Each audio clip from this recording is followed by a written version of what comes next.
With USC Upstate coming to the Dean Dome tomorrow, you might think there's not much that can benefit the Tar Heels, but you would be dead wrong.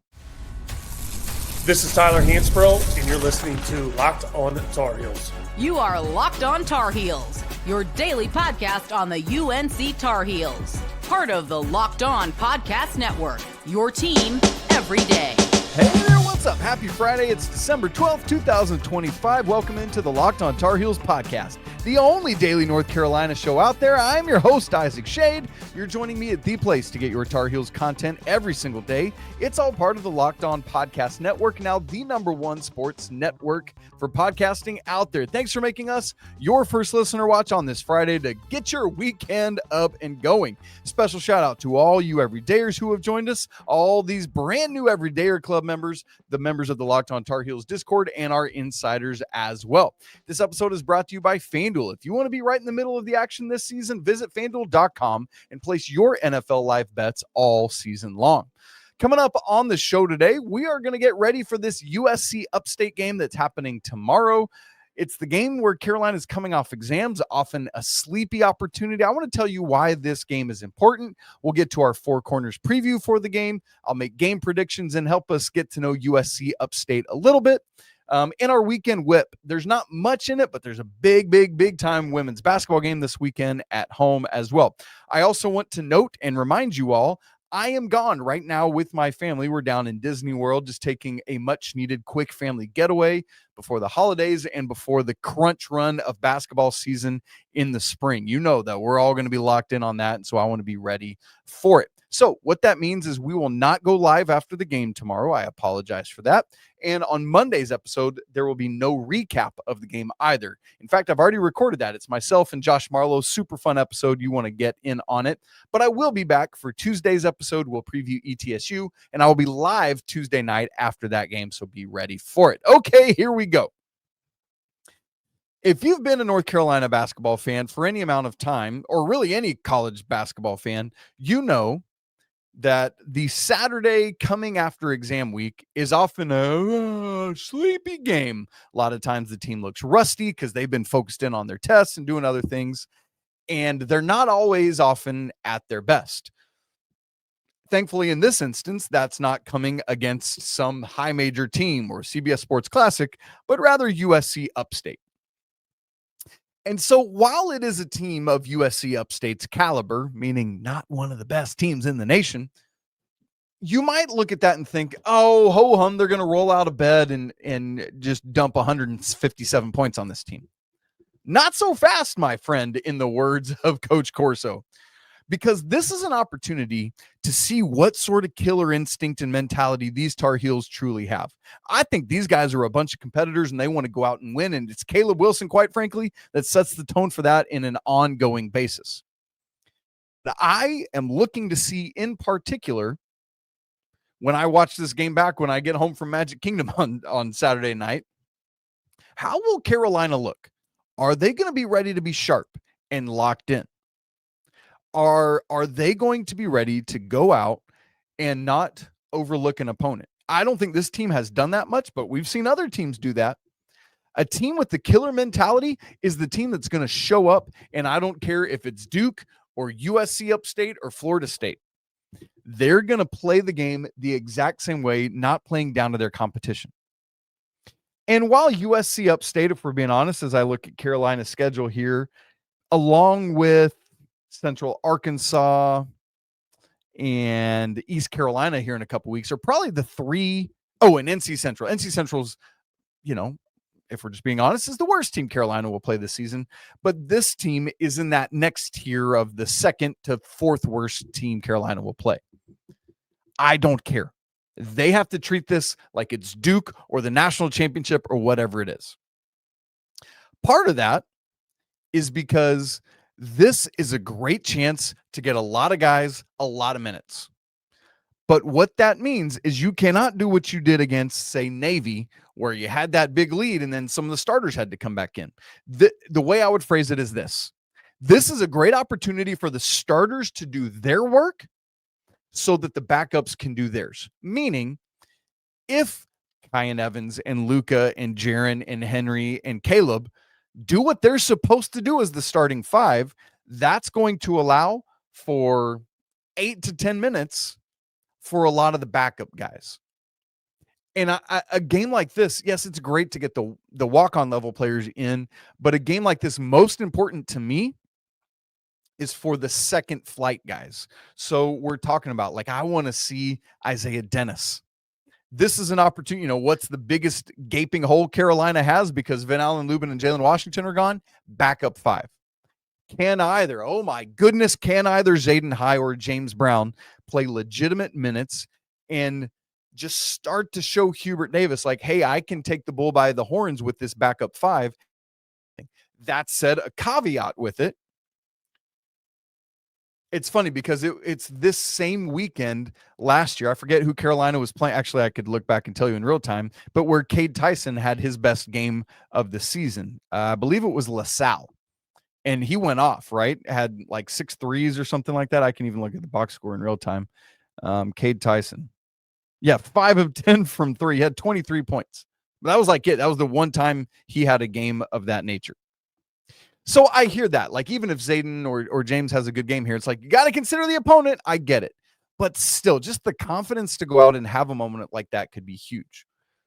As we continue to evaluate the evolving nature of Carolina's point guard situation, I feel like we've been talking about that a lot lately. It's a great opportunity for Derek Dixon to get a bunch of minutes leading the team. Can Jonathan Powell continue to grow? Like, he's been getting more and more minutes. Can he continue to ascend and be a really confident part of that backup rotation? Does Jaden Young get some minutes? Like, all of those things are potential. But I think the ones I'm watching the most with that are Derek Dixon and then the backup 5. Carol, again, the starters have to do their work, go out and take care of business so the backups can do it as well. And here's the other thing as we think about this net world we live in. Carolina cannot just win this game, but they have to dominate it. So that's another reason. Get way, way, way, way, way out ahead of this thing. Right now, Carolina favored by 24 at KenPom. Build that lead up into the 30-point range. Give those guys a massive opportunity. But you've got to dominate this team so that your metrics look really, really good. This is the thing that the Big 12 and SEC do so well. And part of that is there are only 2 more quad 4 games on the schedule with which to do that. It's this one, and it's the ECU game that's upcoming. What is the date of the ECU game? On Monday, December 22nd. So this is it. This Saturday game tomorrow, and then next Monday, the 22nd. Just go out and do it. And ultimately, what I need to see this team do is, yes, I know you're coming off of finals week, and so you might be a little sleepy and you might be a little rusty or whatever. I don't care who the opponent is. Does this team have the killer mentality to dominate an overmatched opponent? And if you don't take advantage of it here, you've got 3 more non-conference games, but you've only got 2 more bye games in total. That's ECU and that's ETSU next Tuesday. And that's it. After that, it's all, obviously the Ohio State game, but the starters are going to play the majority of the minutes there. And then it's ACC play, and then you're in and rolling.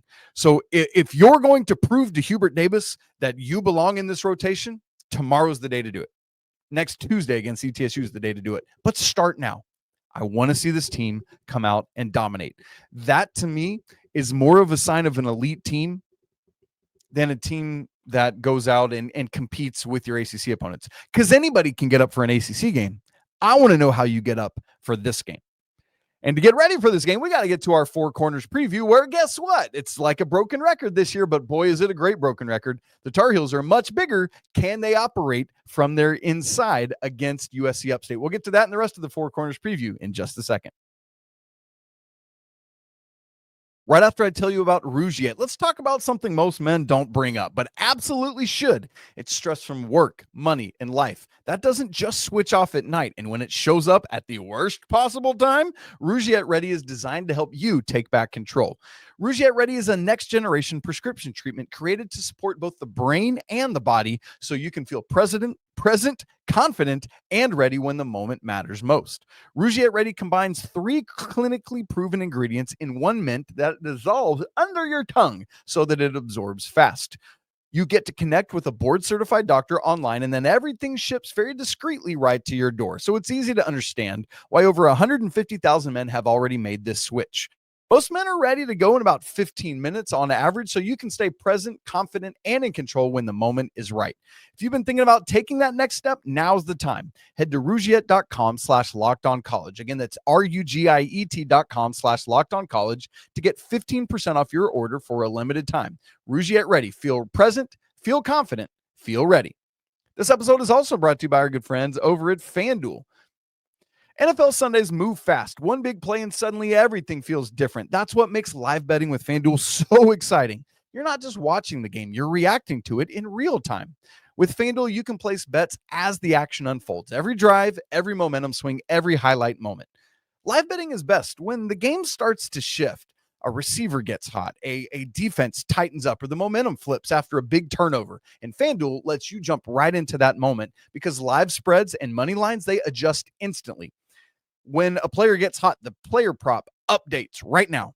You could bet the next touchdown score or what the result of this drive is going to be. All of that keeps you locked into every snap, every drive, every possibility. Make sure to check out the line for this USC Upstate game tomorrow. Get the line for next Saturday's game against Ohio State in the CBS Sports Classic or ACC regular season odds. Carolina tied for third right now with Clemson.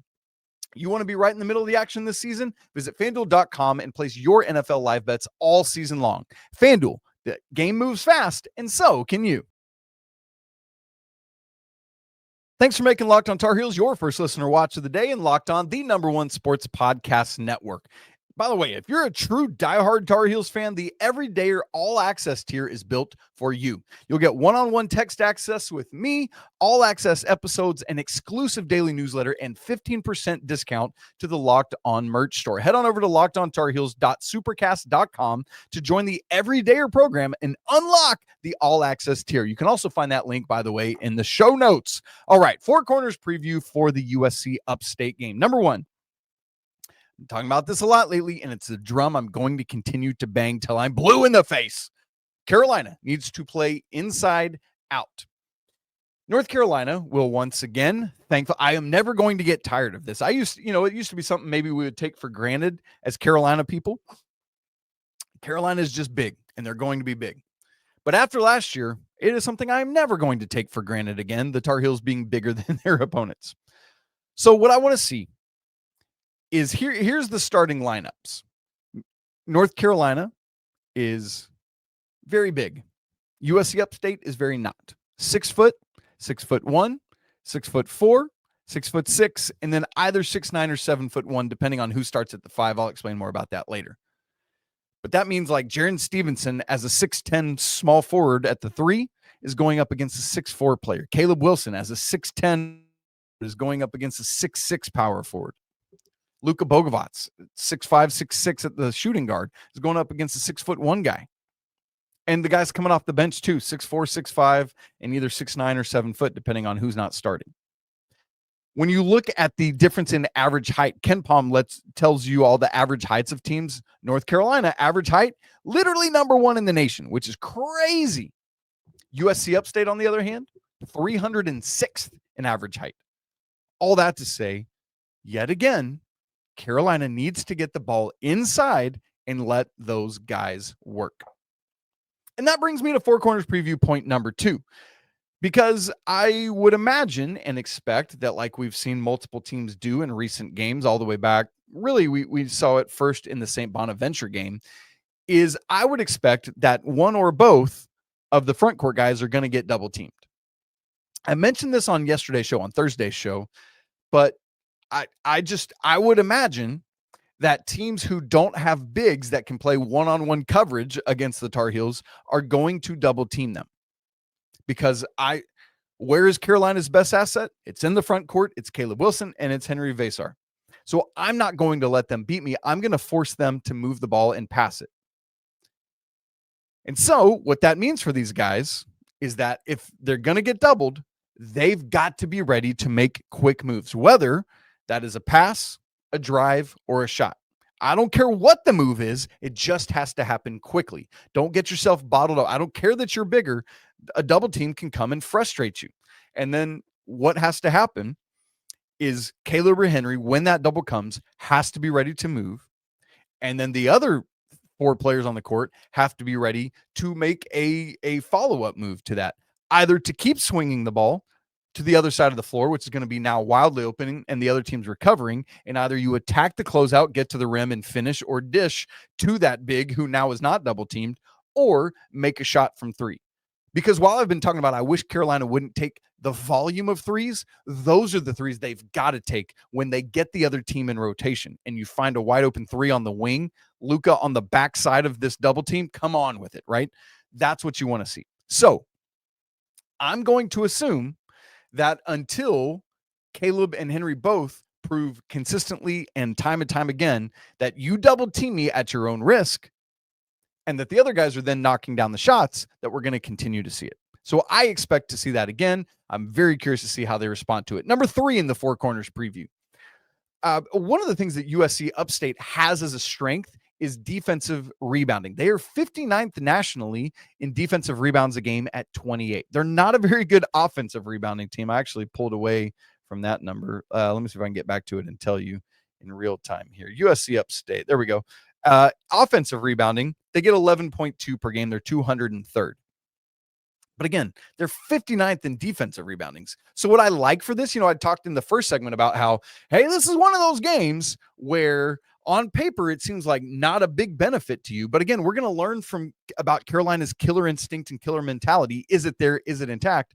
But also, this is an area where Carolina will legitimately be challenged. The Tar Heels, much better offensive rebounding team this year than they have been recent years. Right now, they're 54th nationally at 36.5% offensive rebounding.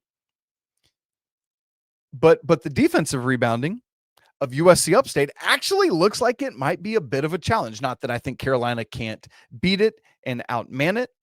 And part of that, too, we got to recognize USC Upstate's schedule, which has not been very good. We'll get to it in a little bit. So some of that is the competition they've played, or rather the lack of competition they've played. But still, Carolina in this matchup is going to have a nice opportunity to get some work in on the offensive glass. Not just, USC Upstate, there's my offensive rebound put back. No, I want to see, do you remember the level of intensity of offensive rebounding against Kentucky and Rupp Arena? That's what I'm talking about.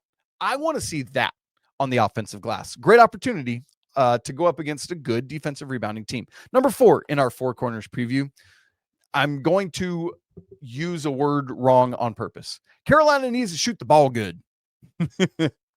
And I mean that in a couple of ways. I'd like to, here's a little trivia for you. I went and did some research on some numbers.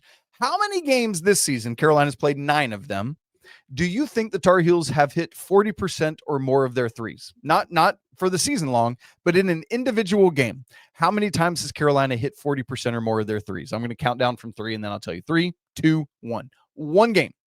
Literally one game, Carolina shot at or above 40% from 3. That was against St. Bonaventure. They went 8 of 18. That was it. Other than that, they've been under 40% from beyond the arc in every single game this season. It was close against Central, 39.3%.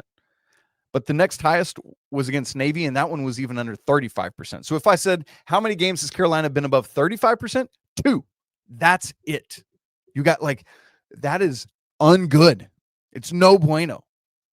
And perhaps coincidentally, perhaps not so coincidentally, there's only one game this season that Carolina has taken fewer than 23-point attempts. It was the St. Bonaventure game. And it's only 9 games so far, so it is a small sample size, but it's not nothing that in 8 of those 9 games, Carolina has taken 20 or more threes, and in all 8 of those games, they've shot under 40% from 3. In the one game, they took fewer than 23s. They made 44% of their three-pointers. The other thing, when I say Carolina needs to shoot the ball good, same trivia question, you ready? How many individual games has Carolina shot 80% or better at the free throw line as a team? I'll give it to you in 3 seconds. 3, 2, 1. Once again, The answer is precisely and exactly 1. Now, 80% is a high threshold. Maybe a more fair threshold would be like 75% or something of that nature. I'm curious, even as I say that, I wonder how many teams nationally are shooting. All right, free throw percentage. So as a team, yeah, I mean, 75 is not a ton to ask. There are, on the season, 88 teams shooting 75% or better. Carolina as a team right now is shooting 70%, which is 207th in the nation. So when I say, 80% or better, that's a high mark. But even if I said, how many games has Carolina shot 75% or better? 3. 1/3 of their games, they've hit 75% or more of their free throws. The Tar Heels have to shoot the ball better, both from 3 and from free. And this is a great opportunity to do it. Similar to what we said earlier, this is a game where you see how locked in are you. That's not just about effort. That is also about how detailed are you on your free throws. Because remember, against Georgetown on Sunday, Carolina started 12 of 12, which is great. And I was so elated. But they took 9 more free throws the rest of the game and made 2 of them. They were 14 of 21 when it was all said and done. That's not good enough.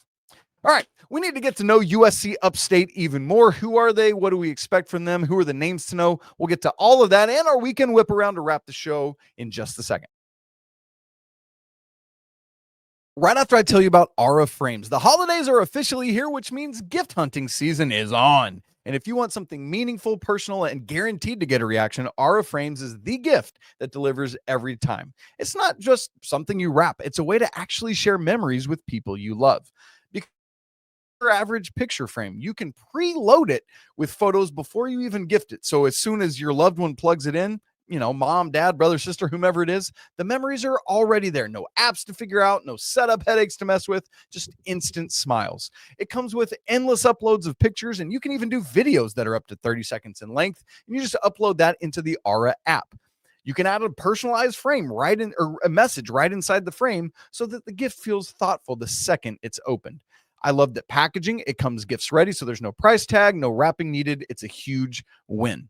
So for a limited time, save on the perfect gift by visiting auraframes.com to get $35 off Aura's best-selling Carver Mat frames, which were named #1, by the way, by Wirecutter.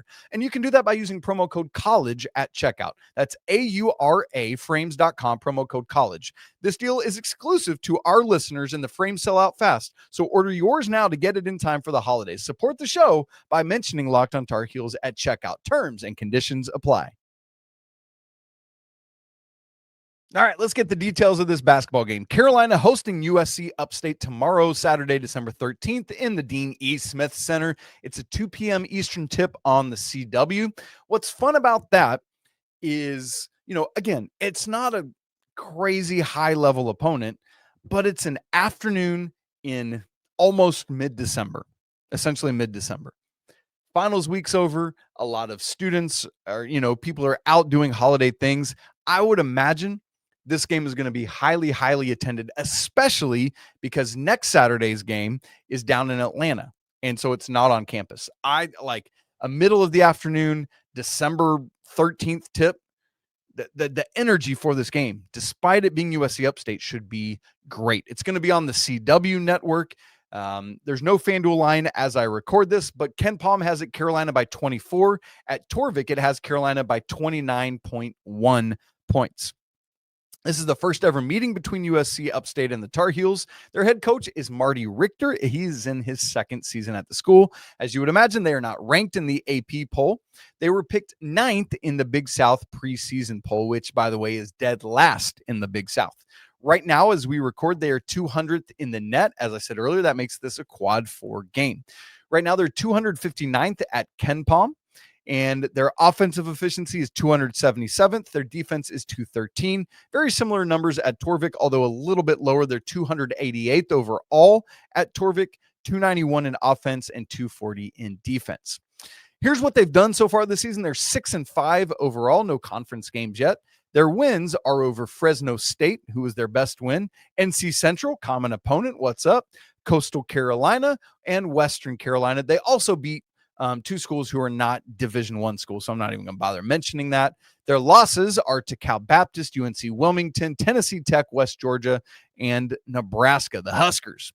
So that's a little bit of their schedule and what they've got going on there. So not much to take away from it, because outside of Nebraska, every team they've played is outside the top 100 at KenPom. And so, yeah, right, like there's not much there. When they played in Nebraska, they lost by only 9, which is really impressive there. And Nebraska, if I'm remembering correctly, the Cornhuskers are undefeated. Yeah. Although they play, as I record this, they play on Wednesday night against Wisconsin at home. So we'll see what happens there. But yeah, there's that. Okay. Let's talk about their personnel, their starters, their usual starters. And I say usual because they've played 4 different lineup combinations in these starting lineup combinations in these first 11 games.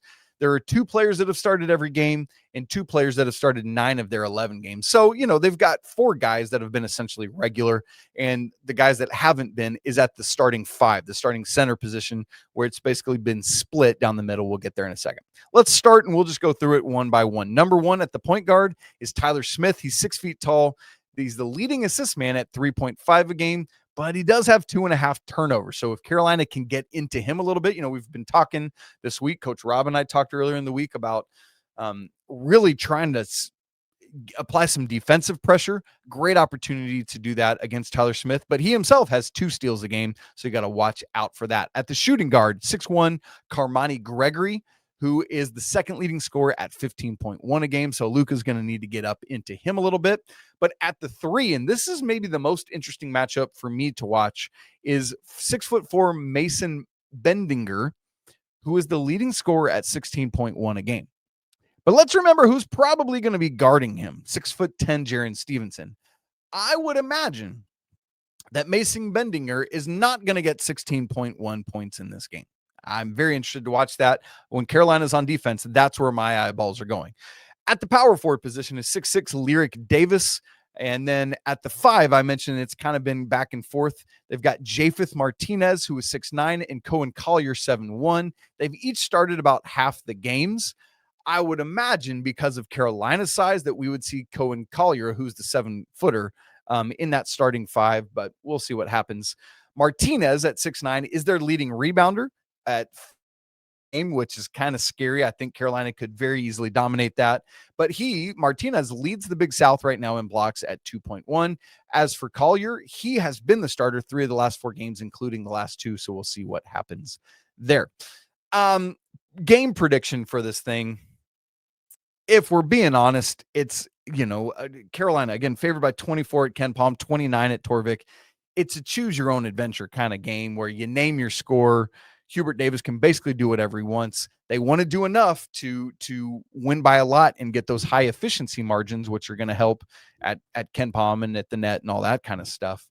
But I mean, legitimately, Carolina by 40, I would think.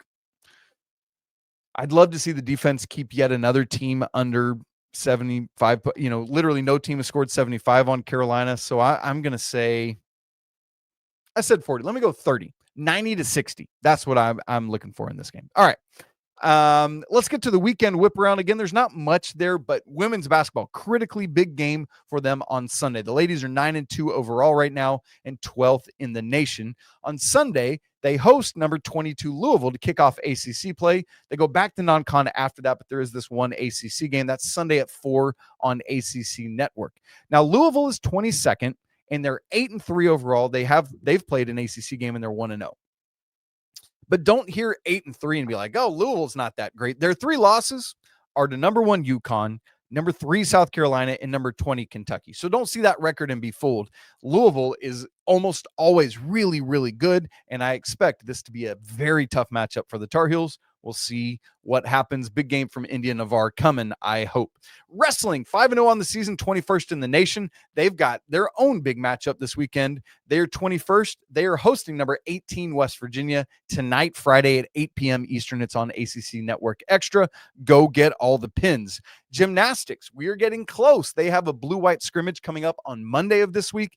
but then they're off. The regular season doesn't get started till early in the new year. Swimming and diving, there are the USA Diving Nationals going on. It started back on Wednesday and it runs through next Tuesday. That's in Midland, Texas. So hopefully everything's going well there for the diving heels. Great stuff. All right, you guys, thanks so much for being with me here on a Friday. As a reminder, we will not be live tomorrow after the game. We will not be able to recap it on Monday, but we'll get back to it on There is a show on Monday. It's already recorded. It's going to be great. Josh Marlowe from Four Corners podcast joins me. We had a super fun conversation. If you haven't subscribed to the show on video and audio, do it now. If you haven't joined the Locked On Tar Heels Discord, we'd love to see you in there. If you want to hear more about the Everydayers Club, again, that link is in the show notes. Check it out. It's going to be a really, really cool thing and would love for you to be a part of it. You guys, it's always a great day to be a Tar Heel. We'll talk to you again on Monday. But until then, peace.